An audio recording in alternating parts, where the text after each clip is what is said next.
Boa tarde a todos. Nós estamos começando o Literaria de 2021.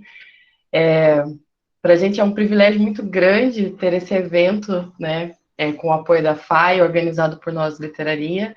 Eu sou a Rubia Pedroso, e junto com a Rafaela Calil, a Giovana Luerce e a Roberta Lehmann, nós trabalhamos para que esse evento aconteça. Hoje nós temos o prazer de receber a professora, doutora em estudos literários, Ana Carolina Torquato. Ela é doutora pela Universidade Federal do Paraná e pela Universität Potsdam, na Alemanha, mestra em estudos literários e literatura comparada pelas universidades de Sheffield, na Inglaterra, Santiago de Compostela, na Espanha, e Nova Lisboa, em Portugal. A Ana é graduada em Letras, Português e Inglês, bacharelado em Estudos Literários pela Universidade Federal do Paraná, e a sua principal área de interesse é a literatura, com especial ênfase em estudos animais, ciências do desastre e dos estudos comparados. A Ana Carolina é professora e criadora do projeto de leitura em língua inglesa, a Book a Month, Book Clubs in English. E hoje ela vai trazer para a gente um estudo e uma discussão sobre a obra Dentes Brancos, de Zadie Smith. Esse é um livro de estreia da escritora inglesa, Zadie Smith, e que compõe um mosaico da Inglaterra multicultural contemporânea. A partir de temas como a diversidade racial, a clonagem, a autora surpreende com uma ficção ao mesmo tempo divertida, irônica e profunda. Aclamada como uma revelação pela crítica e por escritores consagrados e pelos leitores ingleses também. O romance narra a história de dois amigos que se conheceram durante a Segunda Guerra Mundial, o inglês branco Ark Jones e o bengali Samad Iqbal. No final da guerra, os separa, mas por obra do destino, eles se reencontram 30 anos depois, num bairro pobre da Londres dos anos 70. Então, agora, a professora Ana Carolina vai falar mais sobre a obra e sobre a autora. Seja bem-vinda, professora. Obrigada, Rubia, pela apresentação. E obrigada pelo convite ao Literaria, à FAI e o Comitê Científico do Literaria, né? Pois já temos um comitê científico há bastante tempo. O trabalho de vocês é incrível e eu agradeço muito pelo convite e por poder começar esse terceiro ano de edição. Eu vou apresentar minha tela aqui e daí vocês me confirmam que estão vendo aquela perguntinha básica da pandemia, tá? Mas só porque, né, às vezes pode falhar mesmo. Tudo certo? Sim? Sim, aham. Beleza. Então tá, outro detalhe, né? Eu não consigo ver vocês e ver o PDF ao mesmo tempo. Então, de vez em quando eu vou ficar fazendo umas perguntinhas para ver se vocês estão aí. Só porque, né, vai que a conexão cai. Mas, enfim. Então, boa tarde a todos. Meu nome é Ana e eu vou falar um pouquinho para vocês hoje sobre o Dentes Brancos, ou White Teeth, que é um romance contemporâneo da Zadie Smith. A Zadie Smith, ela é uma escritora muito jovem que teve o seu debut novel, que é esse primeiro romance, né, primeiro texto publicado que foi multipremiado, um texto que foi muito bem sucedido, muito bem aclamado pela crítica, e ela publicou ele quando tinha 20 e pouquinhos anos, né? Então ela é realmente um fenômeno, e ela continua publicando profusamente durante a vida, né? Assim, uma grande escritora que, assim, continua sendo bastante representativa, tanto dessa ideia de multiculturalismo e de jovens de segunda geração, filhos de pessoas que moravam nas ex-colônias ou das atuais ainda colônias do Reino Unido. E ela traz muitos aspectos autobiográficos para a obra dela, né? Para quem não conhece um pouco mais sobre ela é filha de mãe jamaicana e um pai inglês, mais ou menos no mesmo tipo de paralelo que ela apresenta no White Teeth, né? Um casal que eu vou falar para vocês hoje, e ela também trabalha muito com essa ideia de várias línguas, várias variantes de inglês e etc. Né? Eu vou explanar um pouquinho mais sobre isso hoje para vocês. Mas eu começo com essa pintura da Zadie Smith, que foi feita pelo nigeriano Toyin Odutola. Essa é uma das pinturas das 3 que tem da Zadie Smith na National Portrait Gallery de Londres. Para quem não conhece, é uma galeria que é só com retratos, né, de pessoas que são influentes culturalmente ou política ou de alguma outra forma dentro do âmbito do Reino Unido, mas também do mundo, né? Então, esse quadro, por exemplo, ele está lá. Então, vejam, uma escritora tão jovem, que, assim, vem escrevendo muito, né, apesar de ser muito jovem, já tem várias publicações, como vocês podem ver, esses são alguns exemplos, e ela já conquistou um lugar de muito destaque dentro do âmbito cultural, e é muito reconhecida também pelo trabalho, né. Até porque o Dentes Brancos, o Waititi, ele foi traduzido para o português, né, eu não consegui acessar a obra, acho que até está esgotado, e não sei como que foi feita essa tradução, mas é uma obra muito desafiadora também, linguisticamente falando, porque é uma obra que trata muito com essa experimentação linguística de trabalhar as variantes do inglês, de trazer pessoas que não são falantes de inglês originalmente falando inglês, então isso é bem interessante, né? E enfim, então eu acho que ela é uma escritora muito fenomenal mesmo, é o que eu posso pensar de um bom adjetivo que faça jus a ela, né. Gente, hoje eu vou tentar ser breve, porque eu dou aula depois, né, e aí eu tenho mais ou menos eu pensei em falar mais ou menos uns 50 minutos, porque também não quero alugar muito vocês e quero ter tempo de discussão, porque eu acho que essa é uma obra que precisa. E assim, eu não vou ter a ilusão de conseguir falar tudo sobre essa obra no encontro, porque eu também trabalho essa obra no meu grupo de leitura em língua inglesa, discussão em língua inglesa, que é o A Book a Month. E, assim, a gente fez 2 encontros durante um mês sobre o Waititi, e não foi suficiente para discutir. É uma obra muito complexa, e eu digo isso num bom sentido, assim, que ela tem muito a oferecer mesmo, né? E eu vou, então, elencar algumas das coisas, alguns dos temas que eu acho principais sobre a obra e vou tentar apresentá-la ao invés de só analisá-la, né? Então, vou apresentar alguns temas e vou ir analisando aquilo que eu estou apresentando para vocês para ser realista, né, com o tempo que eu tenho disponível, né? E por que eu escolhi essa obra nesse contexto de Vozes da Resistência, que é o tema proposto pelo Literaria esse ano? Por muitos motivos, na verdade, e eu gosto de trazer esses motivos em dicotomias, porque mostra como as duas coisas são trabalhadas, né, como não existe um lado só. A gente tem retrato de imigração, de ser imigrante, de pertencer, se sentir ou estar dentro de uma sociedade e mesmo assim não se sentir parte. Fala muito sobre colonização, sobre ser colonizado, fala sobre religião, ser religioso, não conseguir ser religioso, né, essa culpa atribuída à religião, ou de querer praticar a religião e não conseguir, né, que são dos grandes temas que circundam a obra. Intolerância religiosa é uma coisa que ela aborda bastante também, né.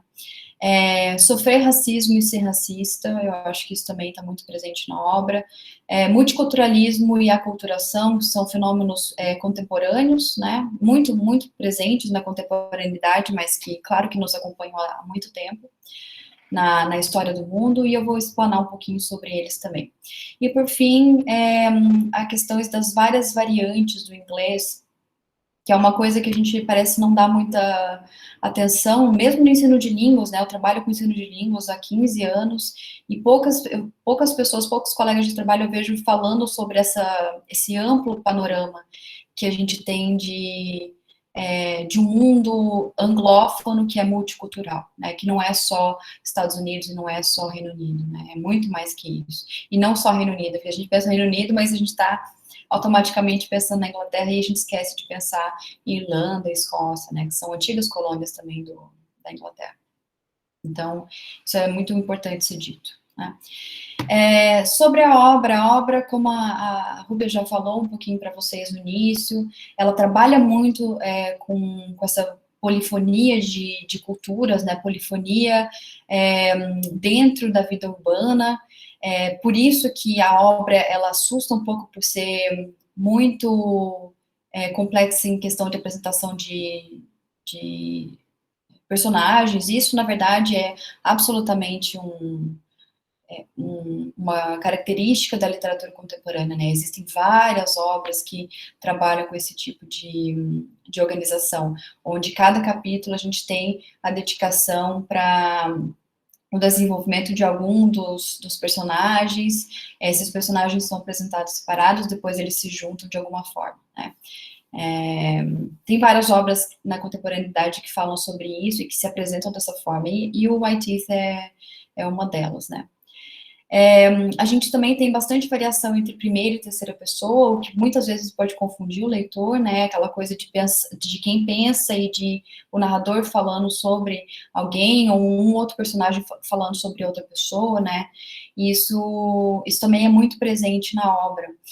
E isso torna tudo muito interessante, né, porque isso esse aspecto é realmente o que dá essa sensação de que a obra é um panorama da vida, né, uma vida urbana que quando a gente olha para ela, a gente está a gente está vendo aquelas pessoas vivendo, a gente sabe um pouco da história delas e a gente sabe como elas se relacionam, mas até a gente chegar nesse momento, a gente tem que ter um contexto, né, e esse contexto aqui às vezes pode ser confuso, desculpa. E acho que uma das coisas que mais me fascina nessa obra é essa intersecção entre presente e passado, porque é uma obra que fala muito sobre memória, né? Justamente porque a gente está falando sobre cultura, herança cultural, a gente está falando sobre colonização, sobre pais de primeira geração e filhos de segunda geração, né? De imigrantes.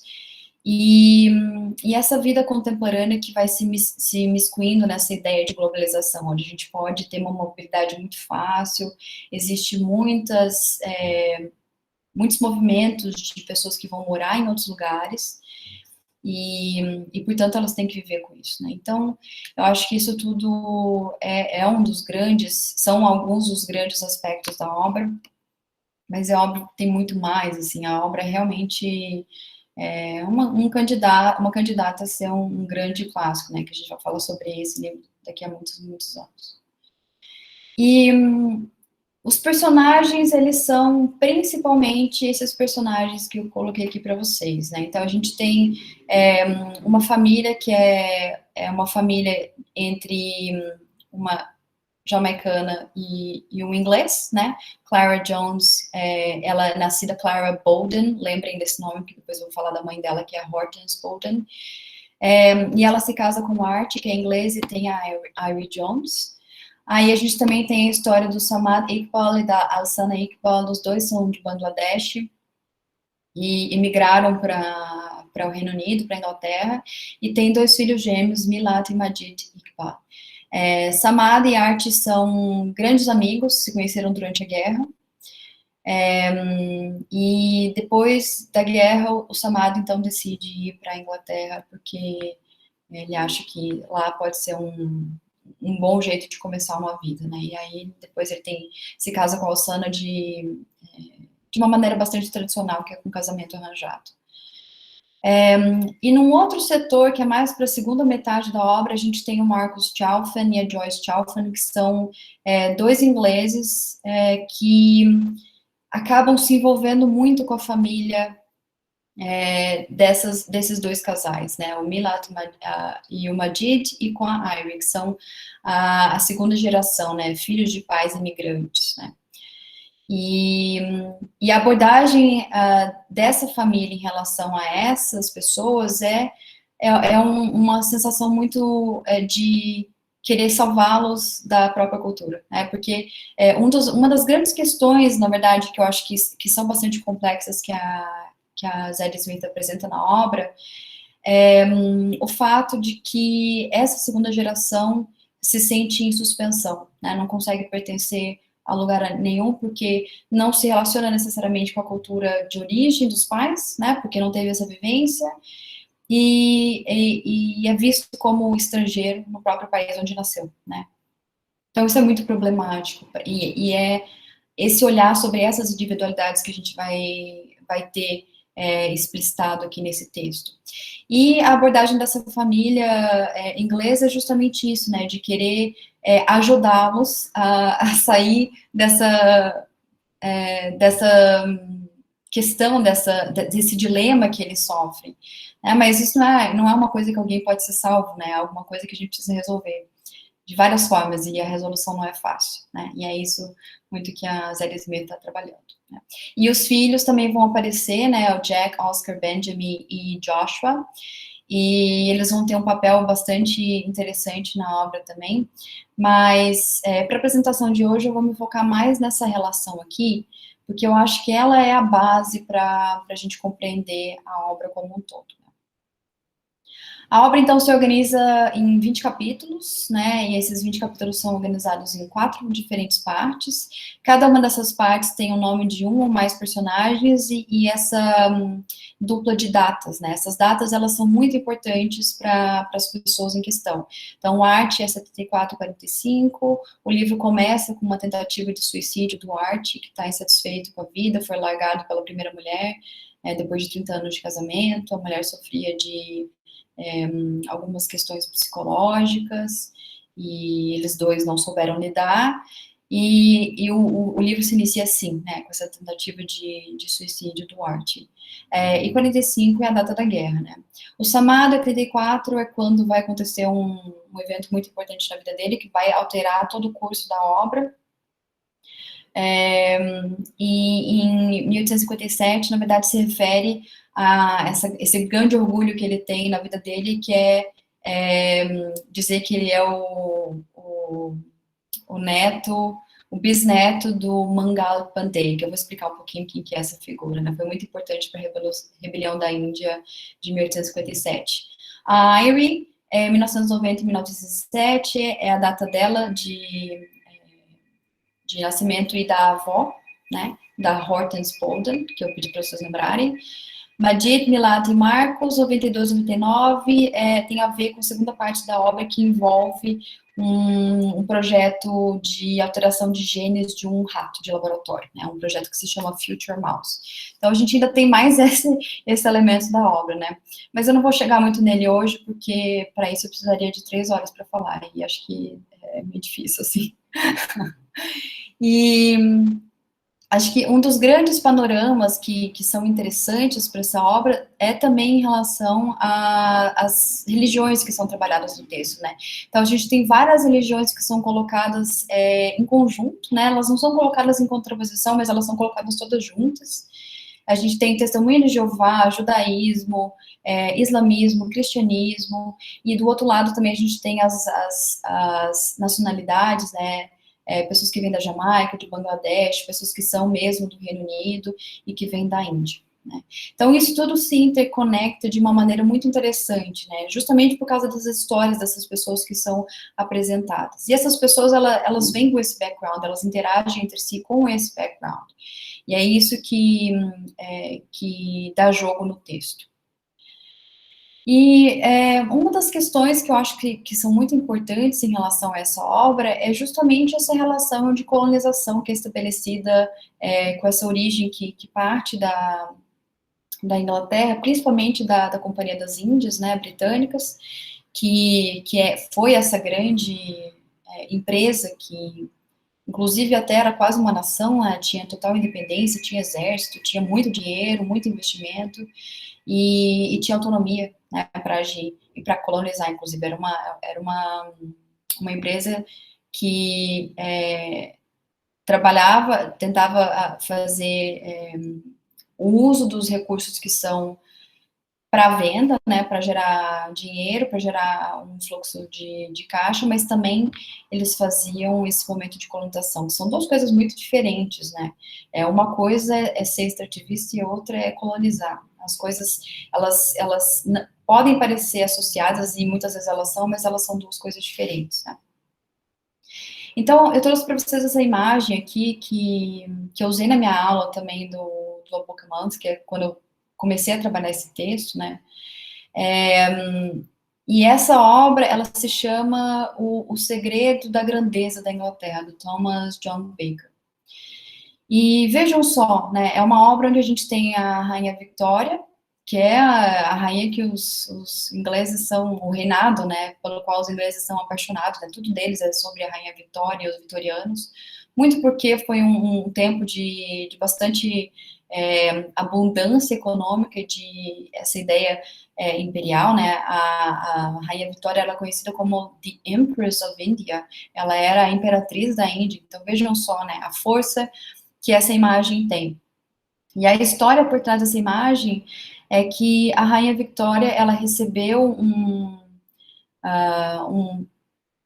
presente do rei de algum país da África, e aí, de um príncipe, na verdade, daí esse príncipe mandou o seu súdito receber o presente que ela daria de volta em contrapartida essa delicadeza, né, que o príncipe da África, de algum país da África, que eu não me lembro qual é agora, fez.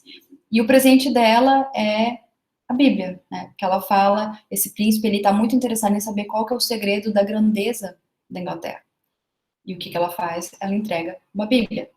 Então, o que ela está dizendo aí é muito mais do que só um presente, né? Todos nós sabemos que isso quer dizer um ato de imposição de várias coisas, né? De mostrar riqueza, de mostrar superioridade religiosa. Vejam, né, o contraste entre essas duas pessoas, um homem negro, uma mulher extremamente branca, né? O luxo das vestimentas, né, do lugar e a posição servil onde esse homem se encontra, né?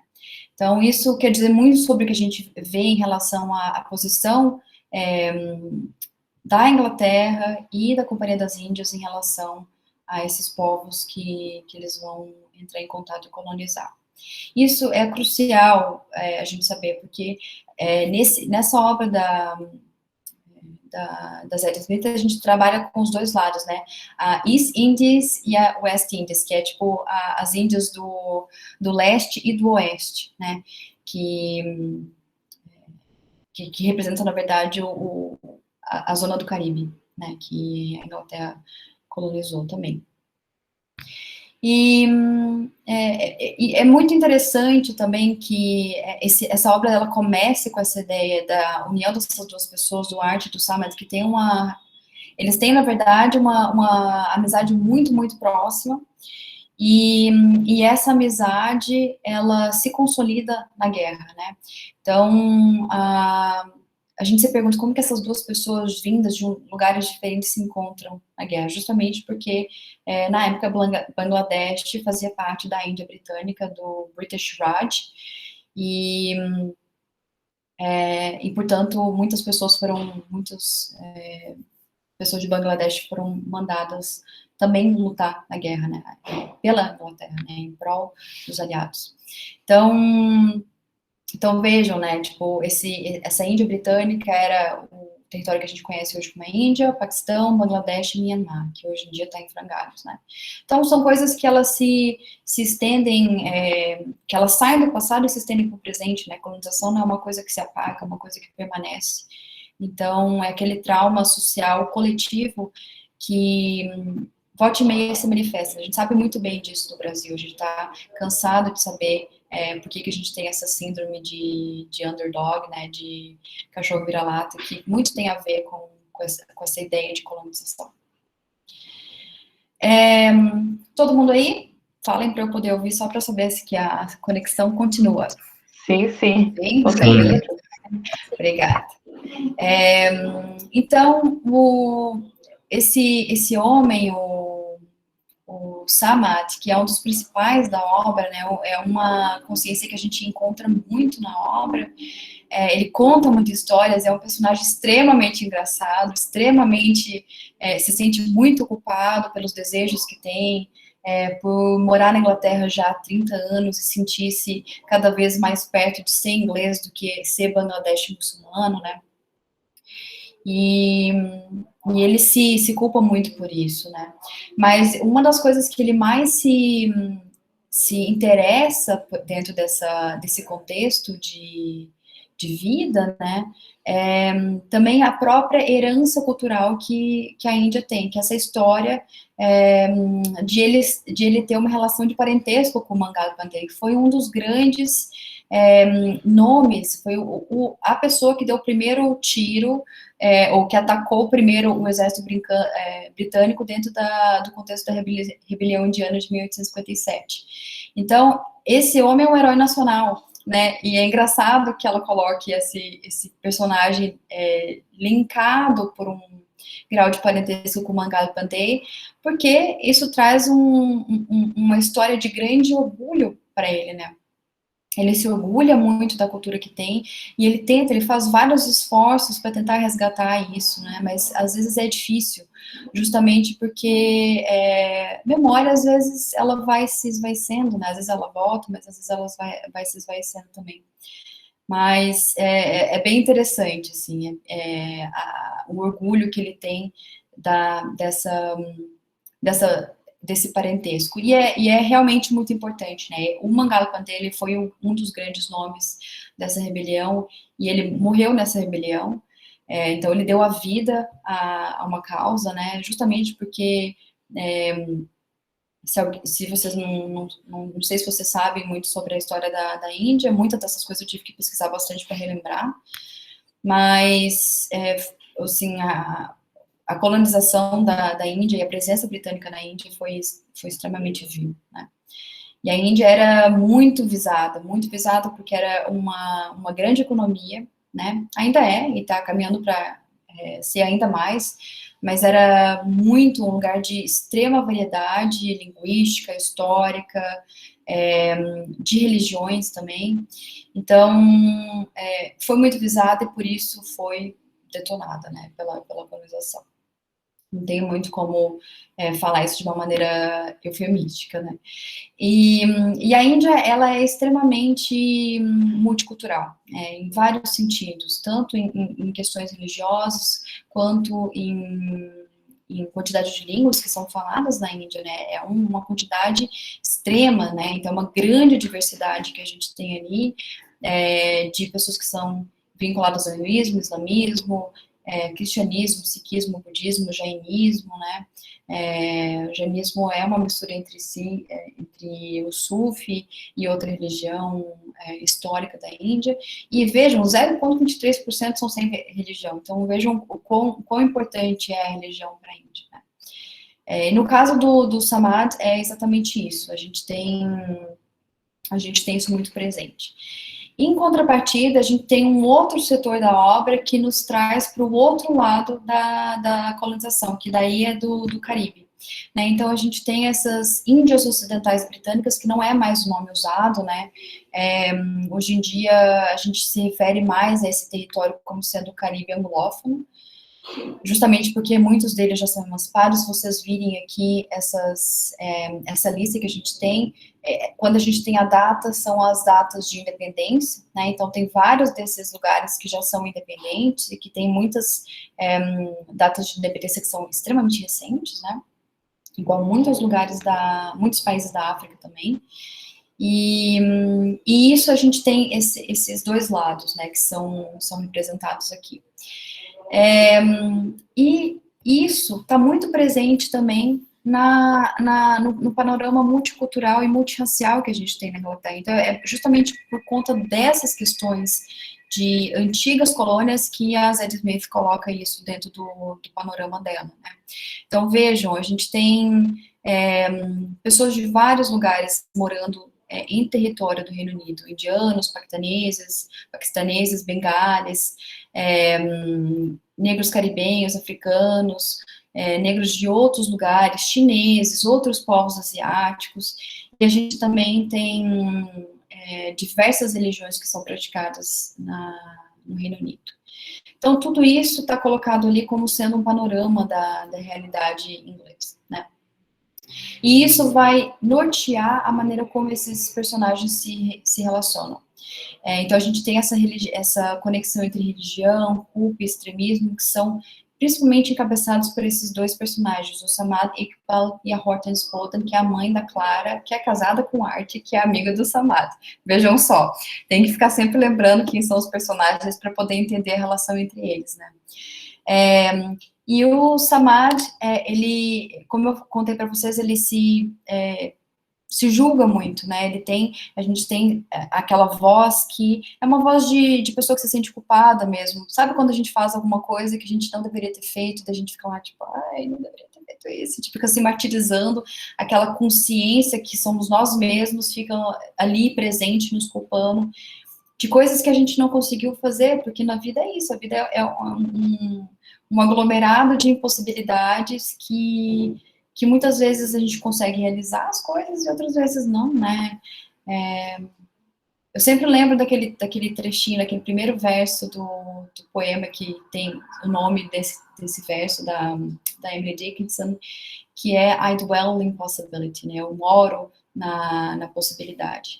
E é isso, a vida é morar na possibilidade de concretizar algo ou não, né? Muitas vezes a gente não consegue, daí a gente pode ficar lá se flagelando, e é bem isso que o Samad pensa, né? Ele se ressente porque ele está deixando de lado a cultura Bangladesh dele, ele se ressente porque ele come bacon, coisa que um muçulmano não poderia fazer, ele bebe, ele se masturba, ele faz várias coisas que, segundo a religião dele, são coisas extremamente hereges, né? Então, é essa culpa que está ali sempre presente. E na verdade, essa culpa, o que é muito interessante, é uma grande qualidade do texto, ela é sempre apresentada com muito humor.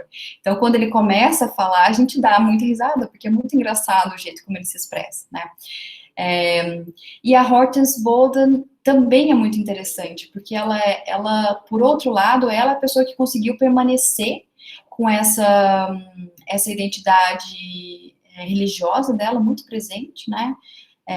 Ela é testemunha de Jeová e ela é extremamente extremista, né? Então, ela é a pessoa que tenta fazer com que a filha e os amigos da filha sejam convertidos, e ela manda um pacote de flyers do The Watchtower, que é o jornalzinho dos testemunhos de Jeová, para a filha entregar na escola, e a filha tem esse papel que o texto descreve como se ela fosse afastar os amigos, como se ela tivesse uma lepra social, né, essa palavra, social leprosy, que é descrito no texto, e é justamente isso, ela é muito sozinha, a Clara, muito porque ela tem esse padrão que é imposto pela mãe, né, e a mãe, ela é a pessoa que vai lá para Trafalgar Square, que é no centro de Londres, com os cartões lá, testemunho de Jeová, e aí ela tenta trazer as pessoas para a fé dela, né? E ela está fazendo o que ela acredita. E o Samad, mesmo sendo de uma religião completamente diferente, de um panorama cultural completamente diferente, ele absolutamente, profundamente respeita essa mulher. Justamente porque é essa consistência que ele gostaria de ter, e ele não consegue, né? Então, é muito interessante como isso aparece no texto. E isso é muito também popularizado, essa questão da religião, ela também é muito... ela é apresentada de uma maneira conjunta também com essa ideia das diferentes línguas, do multilinguismo da Inglaterra, e essa presença desse mundo anglófono, do qual a gente nem tem notícia, né? Como eu falei para vocês, a gente não fala muito sobre... não são dialetos, não são só sotaques, né? São American English, é o inglês americano, inglês australiano, inglês das Bahamas, inglês de Barbados, do Canadá, inglês de Singapura, inglês da Irlanda, da Índia, de Fiji. Então, são línguas, né? São línguas que são... a gente tem a variante em inglês, a gente tem o standard, mas a gente também tem essas variantes que fazem parte do mundo anglófono, né? Elas fazem parte justamente por causa desse panorama cultural que a gente está vendo aqui. E esses indivíduos, além da gente ter esse background múltiplo de religiões, eles também estão sempre sendo atravessados por essa ideia de uso de mais de um idioma, né? Então, essas pessoas, elas falam uma língua em casa, falam outra com os amigos, às vezes falam entre si com a língua que é dominante, né? Seja ela uma variante que a gente consegue entender, seja outra que não, né? Por exemplo, a Clara Jones, às vezes, ela solta o vernáculo dela, que é o patuá, e o patuá é uma língua crioula de base inglesa da Jamaica, né?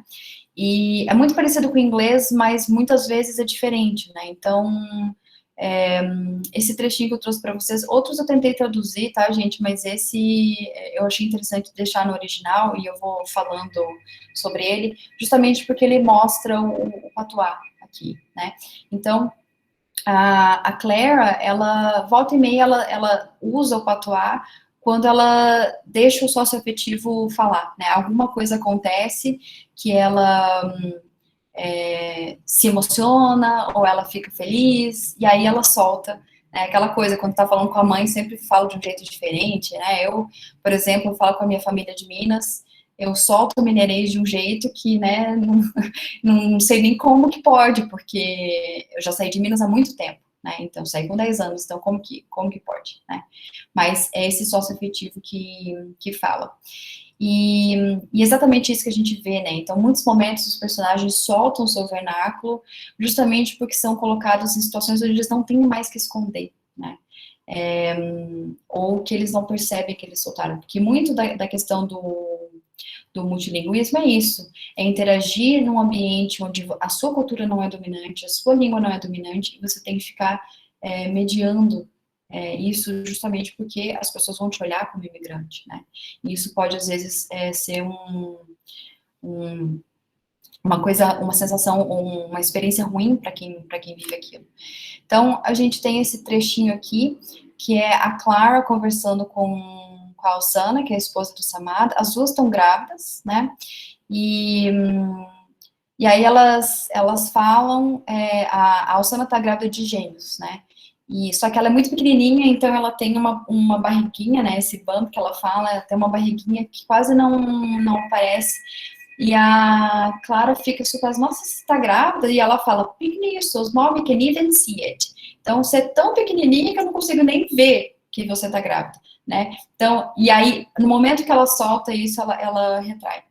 E ela fica, ai meu Deus, né? Tipo, não, a gente não tem um acesso a essa consciência dela, mas a gente tem a descrição de como ela se sentiu um pouco envergonhada de ter soltado isso, justamente para a pessoa que não vai entender, porque a Alsana é Bangladesh. Então, a Alsana também fica achando estranho, ela sorri, mas ela não sabe muito bem o que a Clara falou, ela consegue entender mais ou menos, mas não tem muita certeza. E na verdade, esse é um momento onde as duas se conectam, né? Porque como as duas vêm não necessariamente de um lugar diferente, no caso da Clara, mas no caso da Alsana, sim, mas tem essa sensação de ser outsider, né? De ser de fora, ou de ser visto como alguém de fora. E aí elas iniciam essa relação. E isso também me leva a um outro dos temas que é muito trabalhado na obra da Zadie Smith, que é a ideia entre relacionamento, associação entre relacionamento e silêncio, né?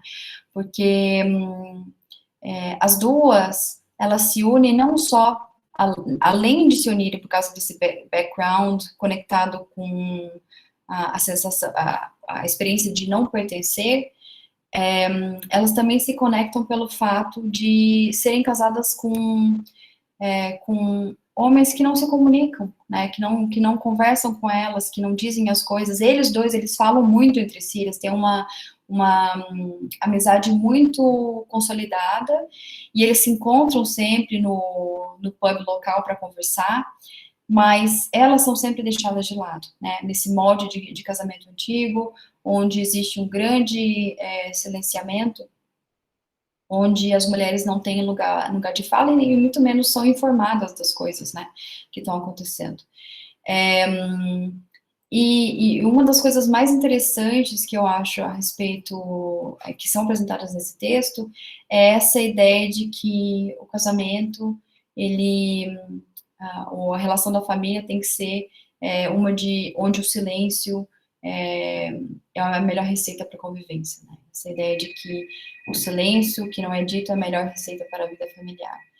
E atestadamente a gente sabe que não é assim, mas é como a percepção delas as conduz a pensar dessa forma, justamente porque o falar não é bem aceito, né? Seja socialmente, seja por conta da imposição de com quem elas se relacionam, da cultura local, da cultura de casa, e de como elas foram ensinadas a se relacionar também, né?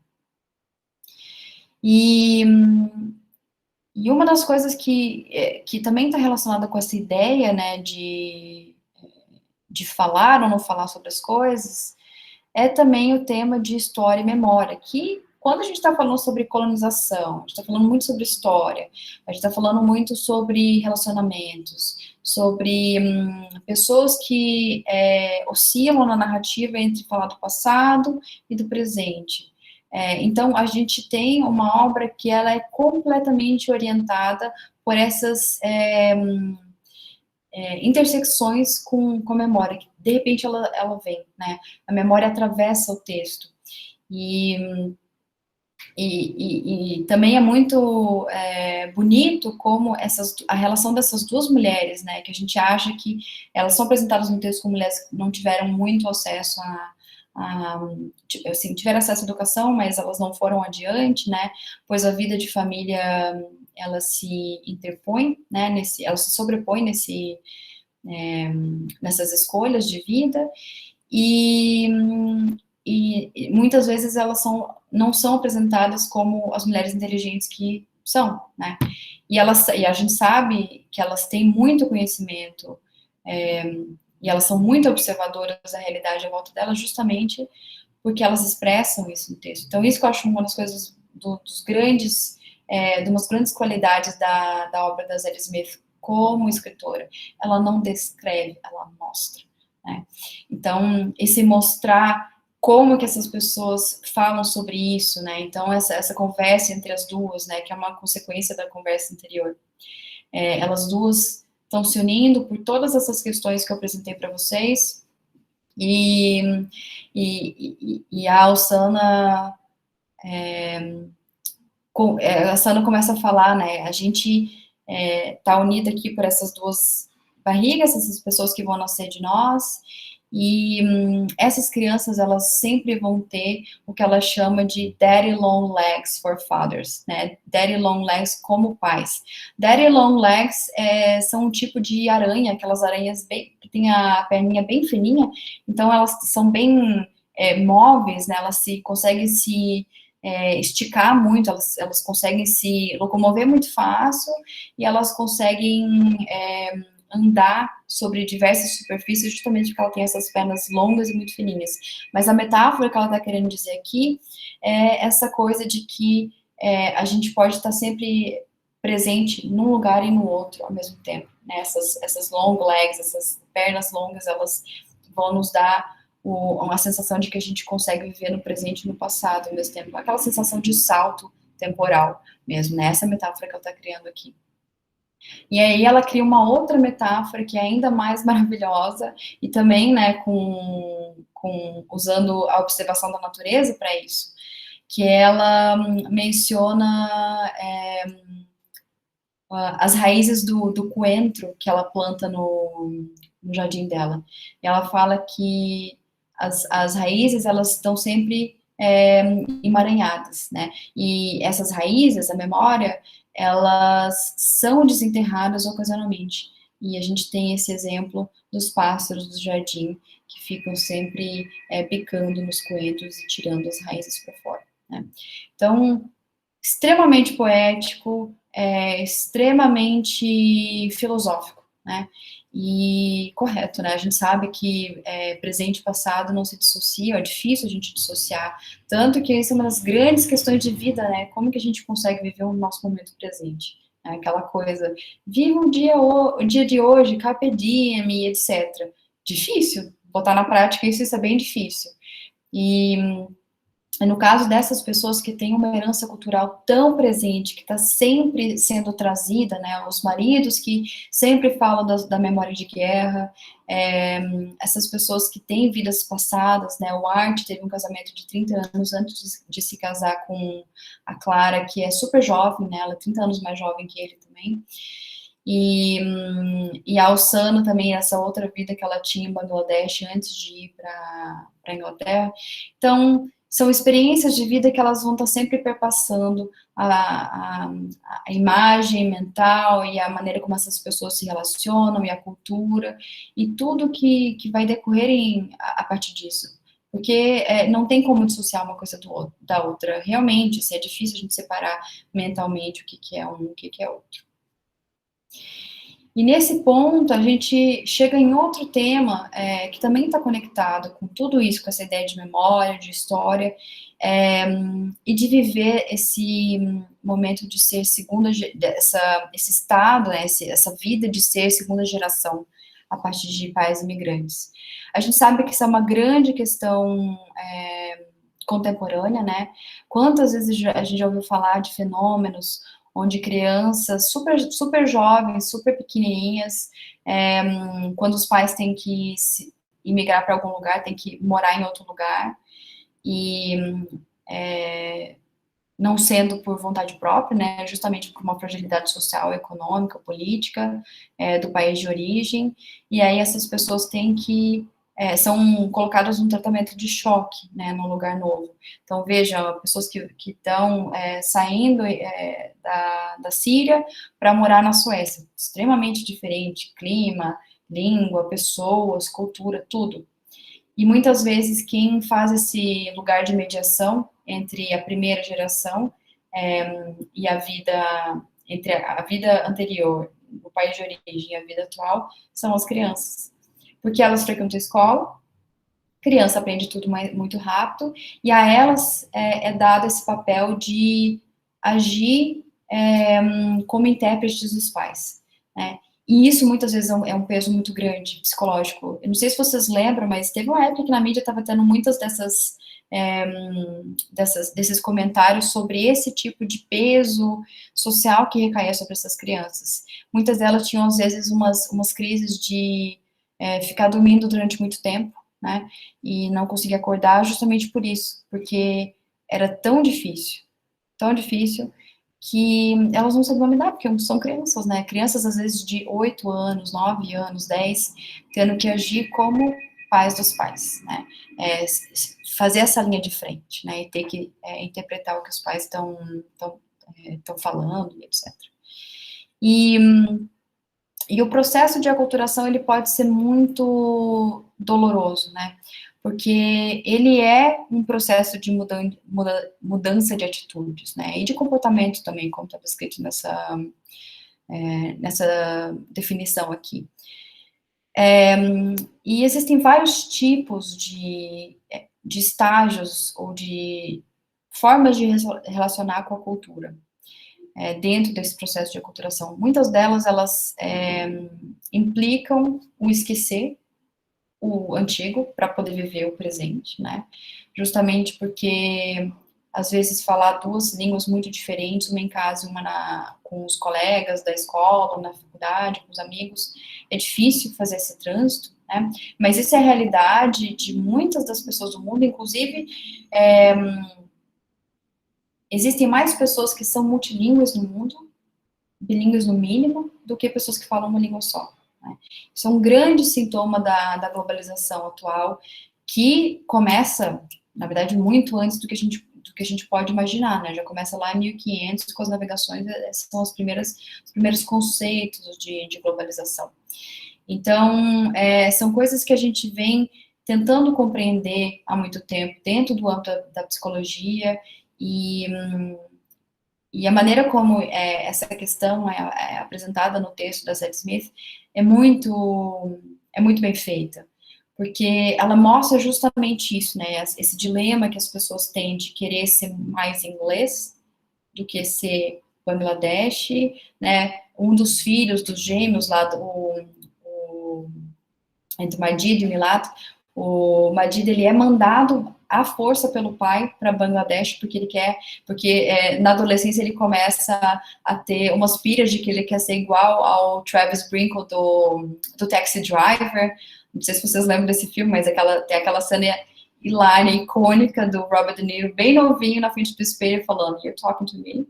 You're talking to me." Ele já está passando por um processo de pós-trauma, de trauma da guerra do Vietnã, né? Ele era soldado, ele serviu, ele voltou, então ele está passando por um momento de trauma, e o Majid, ele se relaciona muito com essa cultura, né? Então o pai vê isso, o pai, que é o Samad, que fica lá se culpando porque não consegue ser muçulmano bastante quanto ele queria, ele vê isso no filho e ele fica horrorizado, né? Porque essa ideia de adoração a outras coisas que não sejam Alá, tem até um termo específico, né, dentro do islamismo, que é shirk, se eu não me engano. E a ideia é justamente isso, né, tipo, se você adora algo ou alguém além de Alá, você, portanto, já está cometendo um pecado, né.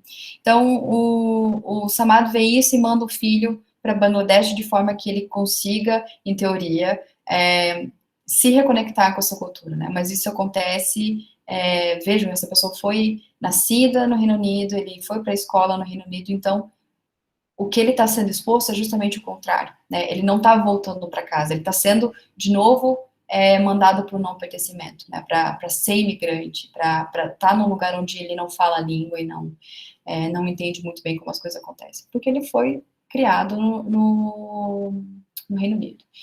Então, isso é muito interessante, né? E agora eu já estou indo para o final, para dar tempo da gente conversar um pouquinho.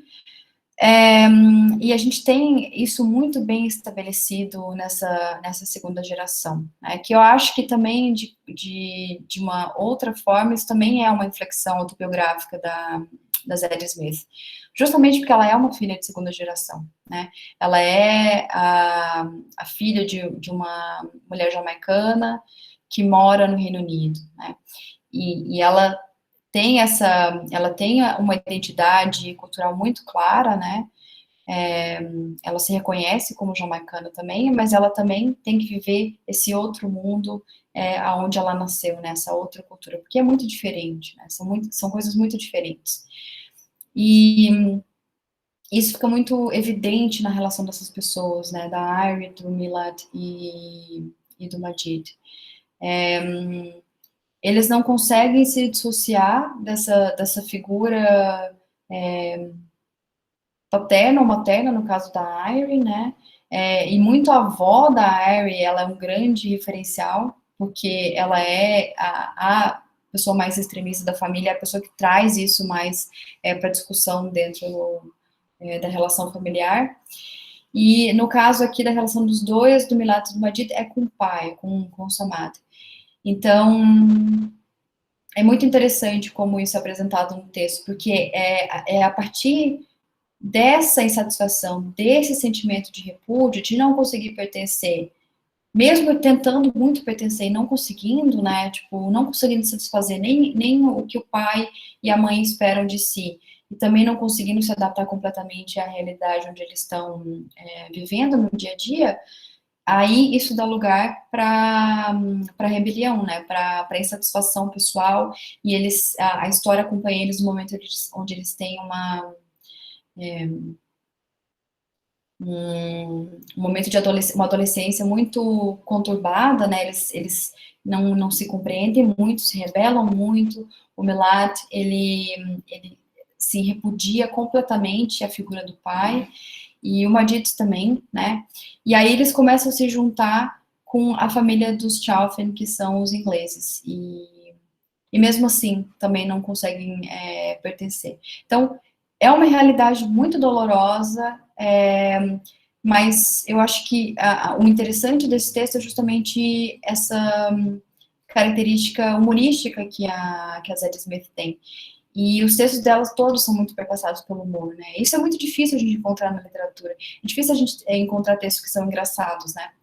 E eu acho que isso é uma das grandes conquistas dela, justamente por isso, porque é difícil tratar de temas tão complexos, de temas tão pesados, de culpa, de silêncio dentro do casamento, de não poder falar sobre o que sente, de não se sentir incluído, de repúdio, de insatisfação, de tudo, de infelicidade mesmo, e mesmo assim o texto é engraçado, né? Então é muito interessante, muito, muito interessante mesmo. E com isso eu encerro a minha fala de hoje. Eu quis ser breve justamente para a gente poder ter tempo de conversar. Esses são os meus contatos. Agradeço muito a vocês pelo convite. E agora eu vou parar a minha apresentação aqui. E é isso, gente. Muito obrigada.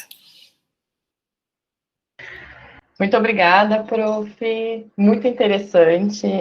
Eu estou lendo o Fanon e eu fiz algumas associações da questão da linguagem, né? Uhum. Como muda para o imigrante quando ele está no lugar e quando ele volta para a origem. Eu ainda não li essa obra, né? Como a gente estava conversando no começo, esse final da faculdade aí, tem que ler só os livros obrigatórios. Mas eu quero muito ler, acho bem interessante. E, pessoal, quem tiver pergunta, agora pode abrir o microfone ou mandar pelo chat, ou algum comentário que vocês quiserem falar para a professora. Fiquem à vontade. Fiquem à vontade, gente, para falar.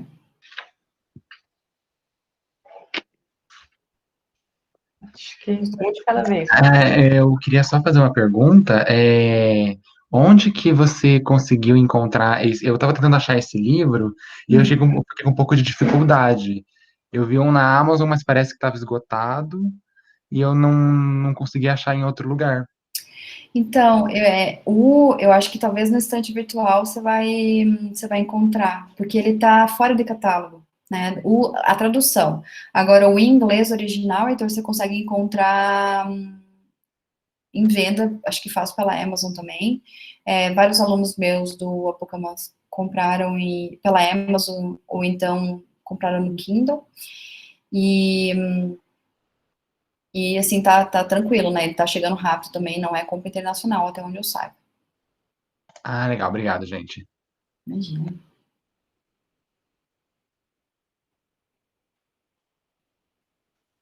Mais alguém, gente, quer falar alguma coisa, algum comentário?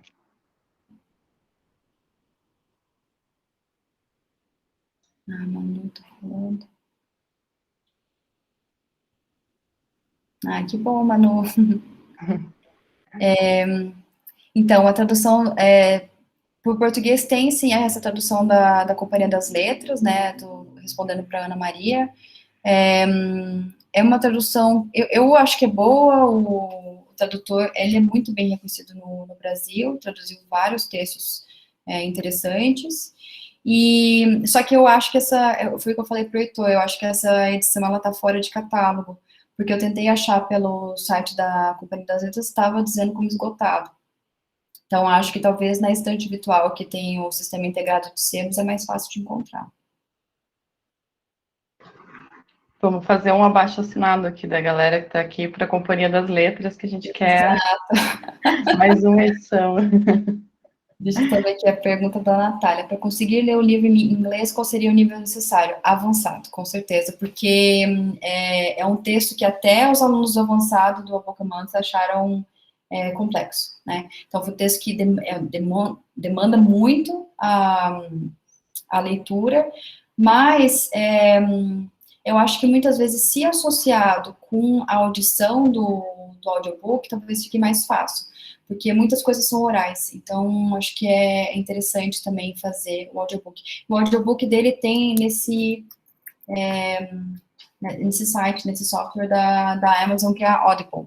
Então lá vocês conseguem encontrar também. Deixa eu ver aqui. A Carol tá falando aqui, gostou bastante. Obrigada, Carol, pela sua presença. Qual foi o tipo de narração da história para abordar tantos personagens? Você diz que tipo de narrador, Evelyn?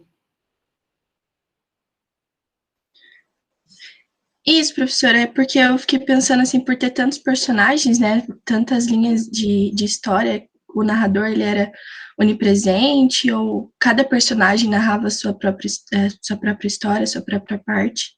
Uhum. Não, na verdade, isso é uma intersecção. A gente tem primeira pessoa, ela usa bastante primeira pessoa para os próprios personagens contarem as suas próprias histórias, mas também tem o narrador se referindo a eles em terceira pessoa, mas as marcas não são muito de privilégio de informações, não, né? Normalmente, quem fala mais sobre si mesmo são os próprios personagens, o que é bem interessante. Ah, entendi. Obrigada. Imagina. Agora Peraí. A Rafa perguntou sobre o meu projeto, se eu já trabalhei esse livro. Sim, eu trabalhei esse livro. O A Boca Mansa é um projeto que eu criei no início da pandemia, né? Que já agora estamos indo para o segundo ano, infelizmente. Mas é um grupo que eu trabalho com conversação, prática de conversação em inglês, com a leitura de textos em língua estrangeira, né, com o original em inglês. Eu comecei trabalhando só com textos de literatura de vários lugares do Brasil, que são do mundo, que falam inglês e que publicam textos em inglês, mas agora eu também estou trabalhando com traduções para o inglês, né? Então, esses grupos a gente se reúne 2 vezes pelo mês e a gente discute as obras, cada uma das obras durante um mês, ou seja, durante 2 encontros, que são mais ou menos de 2 horas e meia, né? Então, o Whiteether integrou uma edição passada do A Book a Month, que é a edição que era composta pelo Their Eyes Were Watching God, que é Os Seus Olhos Viam Deus, da Zora Neale Hurston, que é um livro incrível, leiam, é obrigatório, de 1937. Seus Olhos Viam Deus. E daí também tem, o segundo era o To Kill a Mockingbird, que é o Sol Levanta para Todos, agora não lembro a tradução em português, acho que é.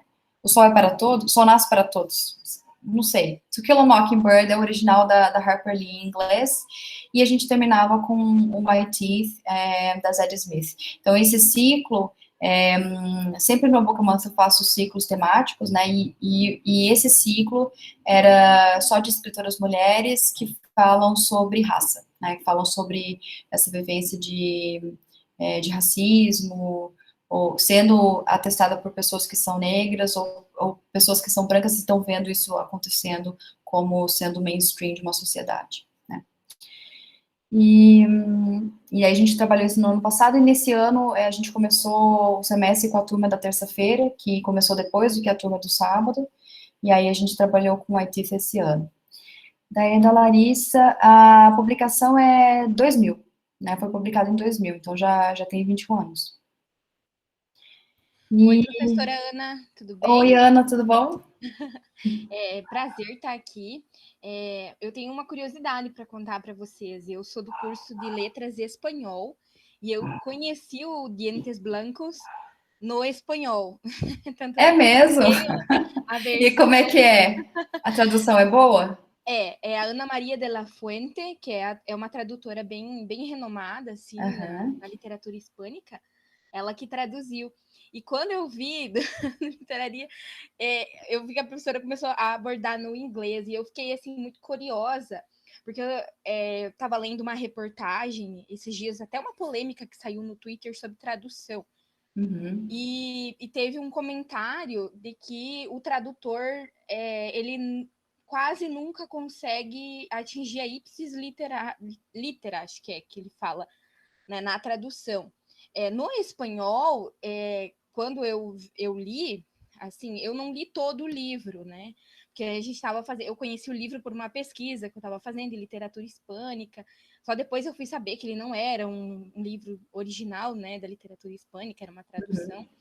Mas, enfim, prof, você poderia falar um pouquinho sobre a questão da tradução, isso. Tá. Porque às vezes a gente não vai conseguir, por exemplo, no espanhol, na tradução do espanhol, perceber essa interação com essa cultura que ele traz, né? Uhum. Então, acredito que na língua portuguesa também se perde muito disso na tradução. Se bem que o trabalho dos tradutores é um trabalho de tecelã, né? É um trabalho muito artístico, mas poderia falar um pouquinho sobre isso? Claro. Sobre a tradução? Obrigada. Imagina, Ana. Obrigada pela sua pergunta, pelo comentário. Então, na verdade, essa é a questão intrínseca da tradução, né? A gente tem vários tipos de teoria, várias formas de traduzir, transcriação, tradução de escopo, vários tipos que visam coisas diferentes, né? Então, acho que, assim, tradução ao pé da letra é muito difícil se conseguir, porque não se vai ter sucesso, né? As línguas funcionam de jeitos diferentes. Eu traduzo também, e, assim, eu acho que a tradução sempre vai ser um ato de criação, de alguma maneira. Seja uma transposição para um outro ambiente, como seria a tradução, a teoria do escopo, seja criar novas formas de falar o texto, porque se a gente for fazer palavrinha por palavrinha, não dá certo por definição. Então, o tradutor ou a tradutora tem que fazer uma escolha, né? Não tem outro jeito de traduzir senão fazer uma escolha. E eu acho que, na verdade, assim, ser fiel ao texto, do jeito como a gente pensa, tipo, ser o mais próximo do original, acho que nem sempre esse é o objetivo, sabe? Tem várias outras coisas que se passam nesse trabalho, né? Mas, assim, a minha formação não é como tradutora, né? O que eu sei são de conversar com muitos amigos tradutores. Eu acho que a Djamila, que estava aqui presente também, acho que ainda está, não sei, trabalha bastante com tradução, não sei, Djamila, acho que sim, né?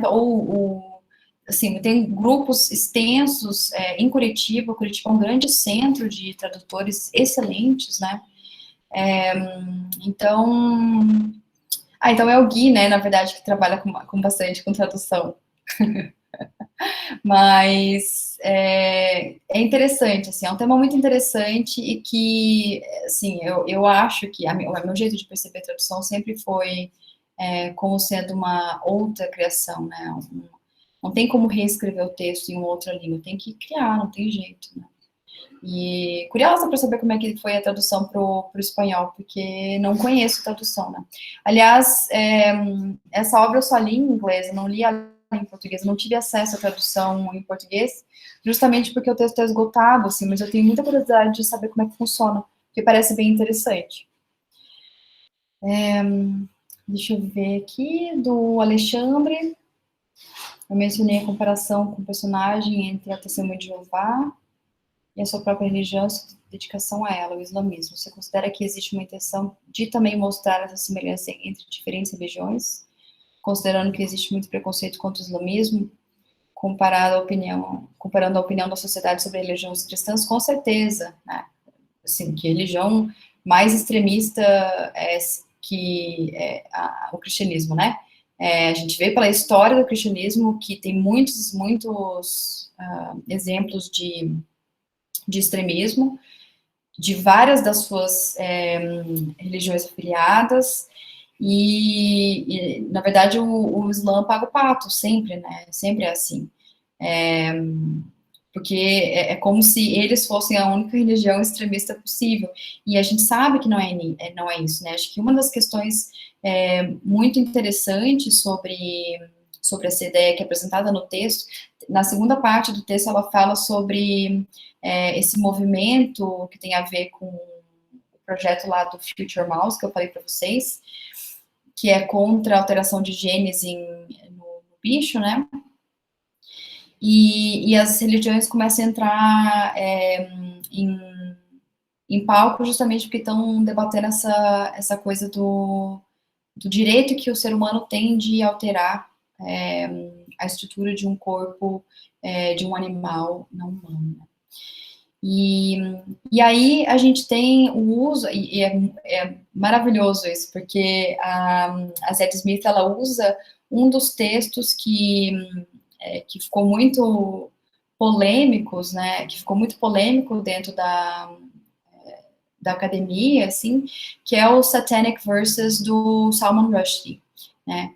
Eu não sei como é que ficou a tradução dele para o português, mas essas pessoas que estão fazendo esse protesto, elas levam o Satanic Verses e elas rasgam e queimam o livro justamente porque o Salman Rushdie, ele virou persona non grata no Islã por ter cometido por ser não sei se é ser cometido, ele foi indiciado, não sei como dizer isso. Peraí, gente, só passou uma coisa. Mas ele foi acusado de, assim, foi, como eu não sei como é que é o verbo em português, issued. O Islã decretou um fato em relação a ele. Ou seja, qualquer pessoa do Islã poderia assassiná-lo, que não teria repercussões contra isso. Só que a questão se a gente for pensar isso na história do cristianismo, isso era basicamente o que acontecia com pessoas que eram excomungadas na igreja, né? As pessoas poderiam matá-las sem serem mal vistas pela comunidade da igreja. Claro que isso há muitos séculos atrás, mas é um exemplo de extremismo também, né? Então, e assim, o Salman Rushdie está vivo, né? Ele não foi morto.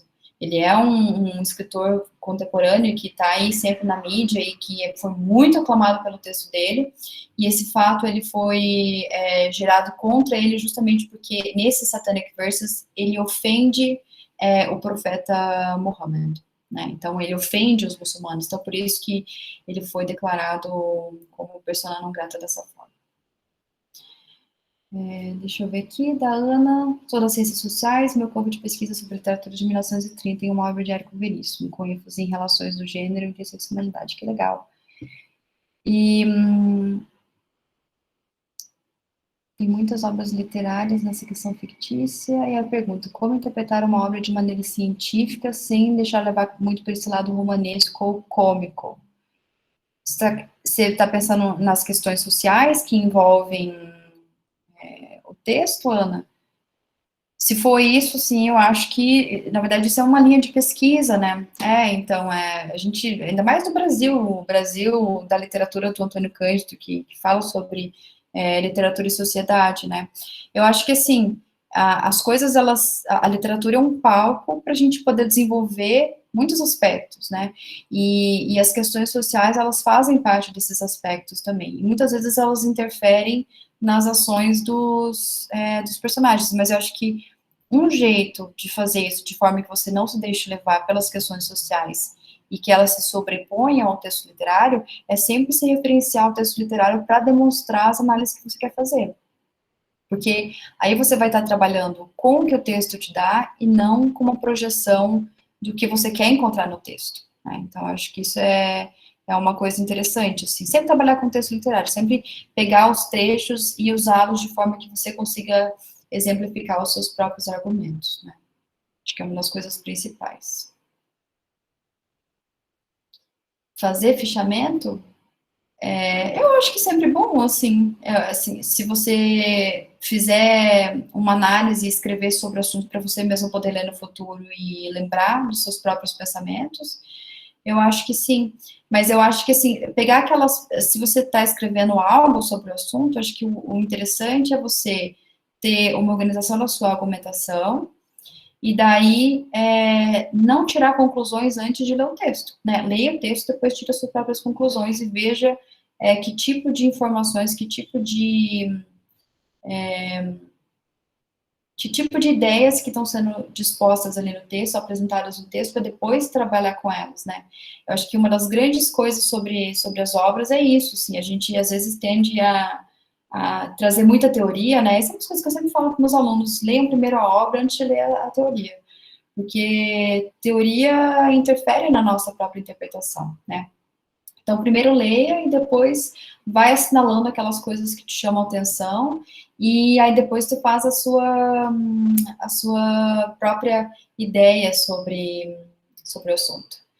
Boa pergunta, Ana, se a série vale a pena. Eu vi um pedacinho, assim, é com Peter Sellers e é com James McAvoy, são dois autores ótimos, mas eu não vi ela inteira. Talvez, sim, não sei, assim, talvez é divertido, sabe, porque eu acho que é bem interessante. Eu vi, até no YouTube tem a série inteira num canal que se chama Real Drama, aí vocês conseguem ver lá todos os episódios, mas como eu não vi ela como um todo, eu não sei dizer se a adaptação é boa, mas parece ser interessante, assim, parece ser bem, bem interessante, mas ainda não vi.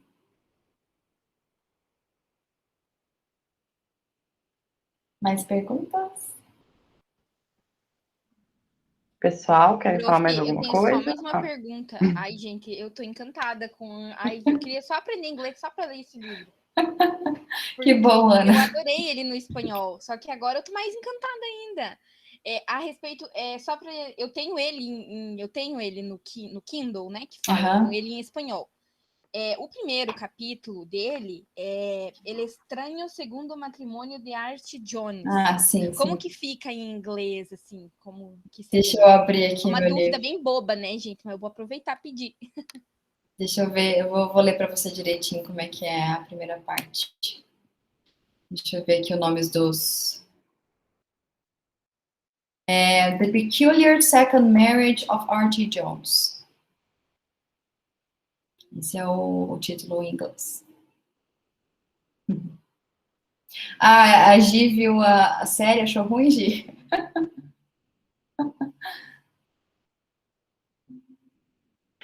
Não, prof, eu acho que ela estava falando da questão da Ana ter dito que é uma dúvida boba, porque nenhuma dúvida, nenhuma pergunta entendi. é boba, Claro, todas são não. interessantes. Ah, tá, eu achei que ela tinha visto a série que tá só aqui no chat, não é não. Não.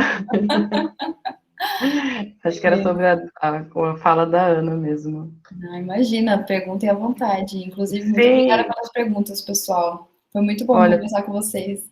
Tem um comentário da Fernanda também, prof. Deixa eu ver. A Fernanda é minha aluna. Agora a gente vai se encontrar na aula das 3h30. A Boca Mansa é meu Rivotril da pandemia. Amei, Fê. Que Muito máximo. bom livro, gostei muito. É que a Fê tá no A Boca Mansa desde o ano passado. E daí a gente trabalhou na turma do sábado também, o Dentes Brancos. E foi muito bom. Que bom que você tá aqui, Fê. Não tinha visto.